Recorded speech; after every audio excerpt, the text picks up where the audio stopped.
இயேசுவில் அன்பார்ந்த உடன் விசுவாசிகளே, ஆசீர்வாதமான இந்த காலை வேளையிலும் நம்முடைய பிதாவாகிய தேவனிடமிருந்தும் குமாரனாகிய கிறிஸ்துவனிடமிருந்தும் உங்கள் யாவருக்கும் கிருபையும் சமாதானமும் உண்டாவதாக. ஆமேன். இந்த நாளிலும் நமக்கு தரப்பட்டிருக்கிற கர்த்தருடைய வசனமானது ஆமோஸ் 7வது அதிகாரம் இறை வார்த்தைகள் 12 தொடங்கி 15 முடிய, குறிப்பாக 14வது வசனத்தை வாசிக்கிறேன். ஆமோஸ் அமத்சியாவுக்கு பிரதியுத்தரமாக, நான் தீர்க்கதரிசியும் அல்ல, தீர்க்கதரிசியின் புத்திரனும் அல்ல, நான் மந்தை மேய்க்கிறவனும் காட்டத்தி பழங்களை பொறுக்கிறவனுமாய் இருந்தேன் என்றார் என்பதுவே.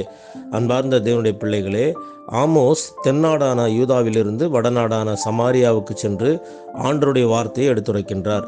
அது பிடிக்காத அமத்சியா என்ற ஆசாரியன் அவரிடம், காட்சி காண்பவனே, நீ இங்கிருந்து யூதாவ நாட்டுக்கு ஓடிவிடு, அங்கே போய் தீர்க்க தரிசனம் உரைத்து உன் பிழைப்பை தேடிக்கொள் என்கிறார்.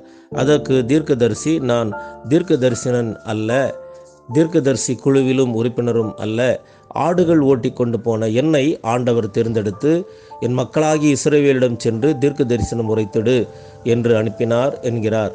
ஆமோஸ் சாதாரண ஒரு மனிதர், அதுவும் ஆடு மேய்த்து கொண்டிருந்தவர். அப்படிப்பட்டவரை ஆண்டவர் தடுத்தாட்கொண்டு தன்னுடைய ஊழியத்தை செய்ய சொல்கின்றார்.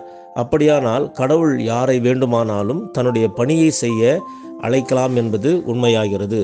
எனவே இன்றைக்கு நம் ஒவ்வொருவரையும் ஆண்டவர் தன்னுடைய ஊழியத்திற்கென்று பல வகைகளில் பல வழிகளில் அழைத்து கொண்டிருக்கிறார்.